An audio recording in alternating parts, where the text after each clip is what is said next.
Hello friends, आज का हमारा डे 3 है। The 4 agreements written by Don Miguel Ruiz, जिसमें राइटर कह रहे हैं कि आप इन 4 समझौतों को अपनाएं और अपने जीवन के सपनों को पूरा करें।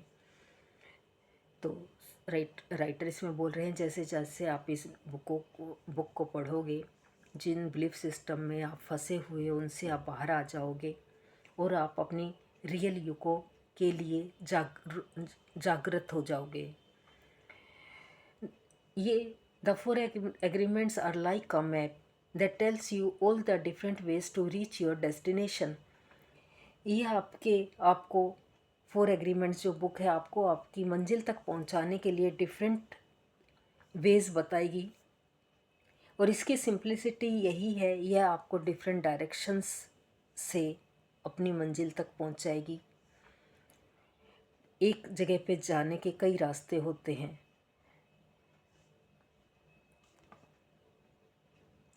बट इसमें राइटर बोल रहे हैं लेकिन मैप आधा हाफ है। ये एक बुक एक मैप की तरह काम करेगी, लेकिन मैप आधी होती है, आधा काम आपका होता है।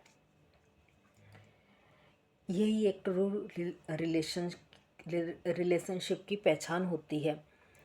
जब आप मान लीजिए अपने बच्चे को स्कूल में भेज रहे हैं तो एक ट्रायंगल बनता है, बच्चे में, टीचर्स में, पेरेंट्स में।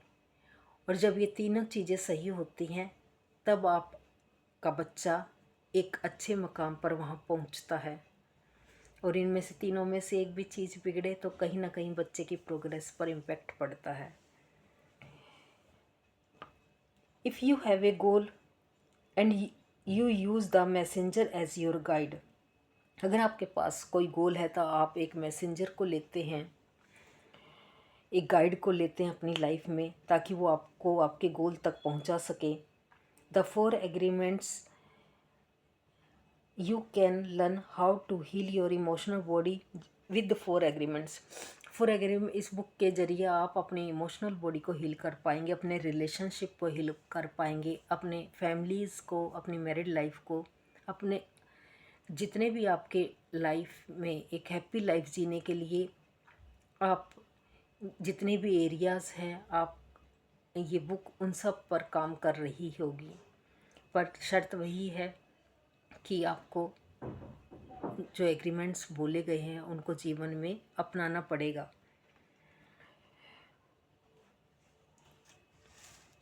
But first, because it is a map, you have to start with awareness. क्योंकि ये मैप है और एक नए रास्ते पर जब आप जाते हैं जो तब आप कितने ध्यान से चल के जाते हैं, लेकिन जब आपका सबकॉन्शियस माइंड प्रिपेयर हो जाता है तो अब आप गाड़ी को किसी से बातें करते हुए भी चला लेंगे, गाने सुनते हुए भी चला लेंगे। और जब आप मंजिल पर पहुंच जाते हैं बातें करते, जब आपको पता लगता है हम पहुंच भी गए। तो इसी तरह से है, शुरू में आपको अवेयर होना पड़ेगा कि हम कहाँ पर हैं और हमें कहाँ जाना है।